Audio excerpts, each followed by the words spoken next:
भगवान श्री कृष्ण ने गीता में कहा है कि हर जीवात्मा में मेरा अंश है। जीवात्मा का मतलब होता है प्राणियों के शरीर के अंदर रहने वाली आत्मा। जब भगवान खुद से ये बात कह रहे हैं तब हमें इसकी गहराई समझते हुए दूसरों की और खुद की रिस्पेक्ट करनी चाहिए, क्योंकि ऐसा ना करने का सीधा सीधा मतलब ये हुआ कि हम भगवान की रिस्पेक्ट नहीं कर रहे हैं। हम में से कितने लोग अपनी और दूसरों की रिस्पेक्ट करते हैं? दूसरों की तो दुनिया को दिखाने के लिए या वाकई सच्चे दिल से रिस्पेक्ट कर भी लें, लेकिन अपनी कितनी रिस्पेक्ट करते हैं? इस सवाल का जवाब हम में से हर किसी के पास मौजूद है, बस अपने अंदर झांक कर देखने की जरूरत है। पंडित जी और बृजभूषण जी के पास ऐसे कई लोगों के मेल्स या कॉल्स आते हैं जो अपने सवालों के जवाब अपने अंदर ना ढूंढकर कभी दुनिया में तो कभी भगवान में ढूंढते हैं। अगर उन्हें खुद के भीतर झांकने का सलीका आ जाए तो उनके मैक्सिमम जवाब उन्हें खुद मिल जाएंगे। श्रीमद् भगवद गीता हमें यही सिखाती है, खुद को पहचानना, अपने मन को आईने की तरह साफ रखना, और जब लगे कि कहीं उलझ रहे हैं तब उसमें खुद को देखना। उलझन अपने आप सुलझ जाती है। दूसरों की क्या कहें, पंडित जी भी अब जाकर ये सीख पाए हैं, लेकिन उनके सीखने की राह आसान नहीं थी। उन्हें कई बार खुद को भटकने से बचाना पड़ा था। जब दुनिया के रंग उनकी आंखों को लुभा रहे थे तब उन रंगों के पीछे छिपे दुख और भगवान से दूर करने की उनकी ताकत देखकर वे डर जाते थे, क्योंकि चाहे हम कितना भी कहें लेकिन नेगेटिव पावर्स हमें ज्यादा जल्दी अपनी तरफ खींचती हैं, अपने कंट्रोल में कर लेती हैं बजाय पॉजिटिव पावर्स के। क्योंकि एक तरफ वो सब है जो हमारे सेंसेस को भटकाता है, दूसरी तरफ वो सब है जो हमें वापस अपने भगवान की तरफ लेकर जाता है। कुछ साल पहले तक वे भी कहां सेल्फ रिस्पेक्ट और ईगो के बीच का महीन फर्क समझ पाते थे। गीता ज्ञान ने उनके मन के आईने पर जमी अज्ञान की धूल ना साफ की होती तो जाने उनका क्या होता। यह वही होता जो शिवम का हुआ था। अब आप कहेंगे शिवम कौन है? शिवम वो इंसान है जिसकी पूरी पर्सनालिटी को कुछ उसके अपनों ने ही खत्म कर दिया था, और जब सेल्फ रिस्पेक्ट जैसा कुछ भी उसके पास नहीं बचा तब उन्हें एहसास हुआ कि ये उन्होंने उसके साथ क्या कर लिया था। शिवम पंडित जी के कलीग माधव जी का बेटा है, और पंडित जी उसे उस दिन से जानते हैं जिस दिन से वो पैदा हुआ था। माधव जी पंडित जी के ऑफिस में सुपरिंटेंडेंट थे। बहुत सिंपल से इंसान, जिनकी उनसे भी ज्यादा सिंपल फैमिली थी।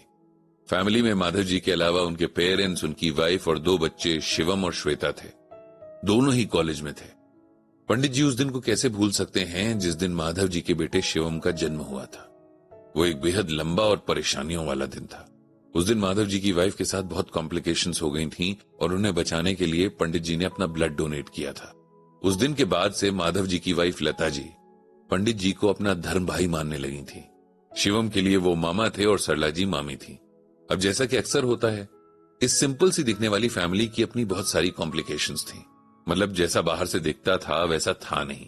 माधव के पिताजी बहुत डोमिनेटिंग थे, आर्मी से रिटायर्ड थे, लेकिन आर्मी ने उन्हें खुद से रिटायर नहीं किया था। 80 साल की उम्र में भी वो बहुत एक्टिव थे। उन्हें हर चीज अपने शेड्यूल के हिसाब से चाहिए होती थी।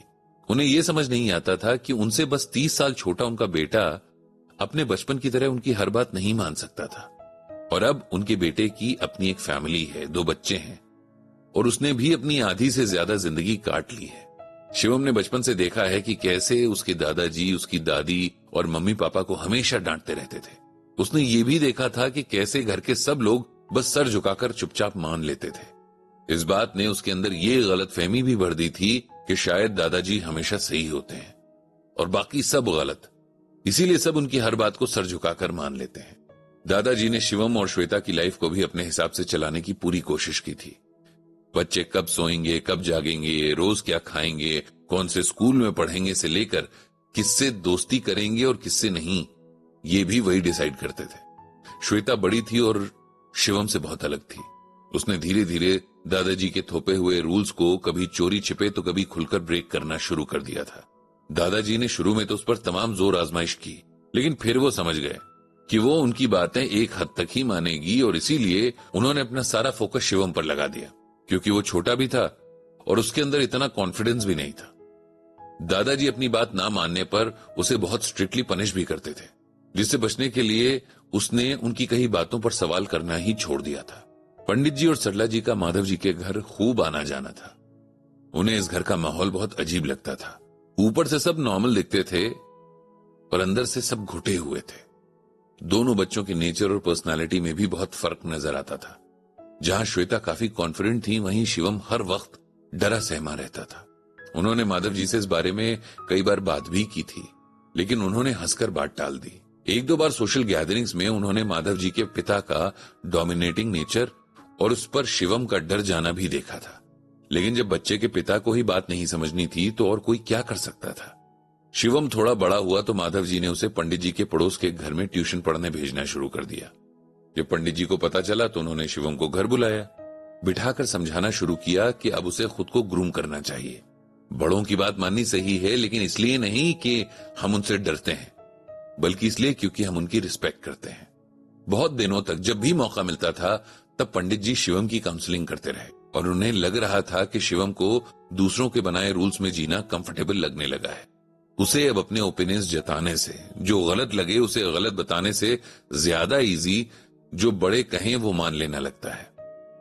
शिवम के दादाजी ने उसे बहुत ओबीडियंट बच्चा बना तो दिया था, लेकिन ऐसा करने के प्रोसेस में उसकी सेल्फ रिस्पेक्ट से लेकर किसी भी बात के पीछे का लॉजिक और रेलेवेंस जानने की इच्छा को खत्म कर दिया था। अगर उसके दादाजी कहते कि कल सुबह तुम्हें 4 घंटे वॉक करके आना है, तो वो वजह नहीं पूछता था, बस हाँ कह देता था। दादाजी इससे बहुत खुश होते थे, लेकिन उन्हें ये नहीं दिख रहा था कि उन्होंने उसे एक दब्बू बच्चा बना दिया था और ये उसका नेचर बनकर उसे पूरी जिंदगी परेशान करने वाला है। दादाजी तो अपनी अच्छी खासी लाइफ जीकर अपने इस जन्म का शरीर छोड़ गए, लेकिन शिवम की पूरी पर्सनालिटी को बर्बाद कर गए। पंडित जी हमेशा से यही मानते हैं कि बच्चों को जितना हो सके उनके शुरुआती सालों में कॉन्फिडेंट होना और दूसरों की रिस्पेक्ट करने के साथ साथ सेल्फ रिस्पेक्ट करना भी सिखाना चाहिए, क्योंकि ऐसा ना होने से वे अपनी पूरी जिंदगी ना तो अच्छे से कोई डिसीजन ले सकते हैं, ना खुलकर जी सकते हैं। उन्हें सवाल करना और जवाब ढूंढना भी सिखाना चाहिए, ताकि वे जो कुछ भी करें उसके पीछे की वजह और मोटिव उन्हें पता हो, उनका मन सेटिस्फाइड हो और तब वो उस काम को करें। और ऐसा करने से अपने आप उनका कॉन्फिडेंस भी बढ़ जाएगा। अपनी रिस्पेक्ट करने में हम उस परमात्मा की रिस्पेक्ट करते हैं जिन्होंने हमें बनाया है। पंडित जी और सरला जी ने बहुत कोशिश की, लेकिन वे शिवम के अंदर से उस डर को नहीं निकाल सके जो बचपन से उसे घुट्टी की तरह पिला दिया गया था। बाद में माधव जी ने भी पंडित जी और कुछ और लोगों के कहने पर शिवम की हेल्प करने की कोशिश की, लेकिन डर के जो बीज उसके मन में बचपन में बोए गए थे, उन्होंने अपनी जड़ें इतनी गहरी कर ली थीं कि अब उन्हें उखाड़ना मुश्किल था। शिवम के बारे में सोचते हुए पंडित जी को श्रीमद् भगवद गीता का ये श्लोक याद आ गया था। इंद्रियाणाम हि चरताम यन मनो अनुविधीयते तदस्य हरिति प्रज्ञाम वायुर्नावम इवाम भसी। यहाँ भगवान श्री कृष्ण अर्जुन को बता रहे हैं कि कैसे सेंसेस का हमारे मन पर कब्जा हो जाता है। अगर टाइम रहते ध्यान नहीं दिया गया तो इंसान का मन पूरी तरह इनके कंट्रोल में हो जाता है। इस श्लोक में भगवान कहते हैं कि जैसे पानी में चलने वाली नाव को हवा डगमगा देती है, उसके फिक्स रूट से कहीं और ही ले जाने की ताकत रखती है, वैसे ही इंसान का मन जिस एक इमोशन के साथ ज्यादा टाइम तक रहता है उसी के कंट्रोल में हो जाता है। इसीलिए कहा जाता है कि बच्चों के मन पर घर के माहौल का बहुत फर्क पड़ता है। अगर उन्हें हर वक्त डरा कर या स्ट्रेस में रखा जाए तो वे डरपोक ही बनेंगे।